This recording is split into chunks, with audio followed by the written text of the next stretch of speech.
ছাত্র জনতার আন্দোলনে পদত্যাগ করতে বাধ্য হন সাবেক প্রধানমন্ত্রী শেখ হাসিনা। পতন হয় আওয়ামী লীগ সরকারের। এরপর পাল্টে যায় দেশের রাজনৈতিক পটভূমি। দেশ চলছে অন্তর্বর্তীকালীন সরকারের মাধ্যমে।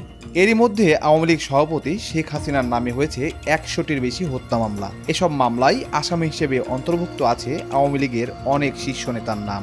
বাদ পড়ছেন না আওয়ামী লীগের স্থানীয় নেতাকর্মীরাও। এমন পরিস্থিতিতে আওয়ামী লীগ সরকারের সাবেক ৮ মন্ত্রী ও ৬ সংসদ সদস্যের দেশ ত্যাগে নিষেধাজ্ঞা দিয়েছেন আদালত।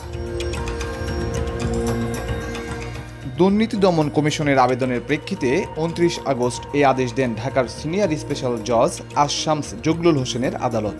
নিষেধাজ্ঞায় পড়া সাবেক ৬ মন্ত্রী হলেন জাহিদ মালেক, দীপু মনি, মহিবুল হাসান চৌধুরী, সাধনচন্দ্র মজুমদার, নুরুল মজিদ মাহমুদ হুমায়ুন, কামাল আহমেদ মজুমদার, শাহজাহান খান ও কামরুল ইসলাম। এদিকে সাবেক সংসদ সদস্যদের মধ্যে রয়েছেন সলিমউদ্দিন তরফদার সেলিম, মামুনুর রশিদ কিরণ, কুজেন্দ্র লালা ত্রিপুরা, কাজিমউদ্দিন, নুরি আলম চৌধুরী ও জিয়াউর রহমান। এই ১৪ জনের দেশ থেকে নিষেধাজ্ঞার চেয়ে দুদকের উপপরিচালক আবু হেনা আশিকুর রহমানের পক্ষে আবেদনটি করেন দুদকের পাবলিক প্রসিকিউটর মাহমুদ হোসেন জাহাঙ্গীর। আবেদনে বলা হয়, সাবেক মন্ত্রী ও সংসদ সদস্যরা দেশ ছেড়ে পালানোর চেষ্টা করছেন। তাদের দেশ ত্যাগ ঠেকাতে ভ্রমণ নিষেধাজ্ঞা প্রয়োজন। দুদক আদালতকে জানায়, তারা সবাই অবৈধ উপায়ে বিপুল পরিমাণ অর্থ আত্মসাৎ করেছেন বলে অভিযোগ পাওয়া গেছে। এসব অভিযোগের তদন্ত চলছে। এরপরেই আদালত তাদের দেশ ত্যাগে নিষেধাজ্ঞা দেন।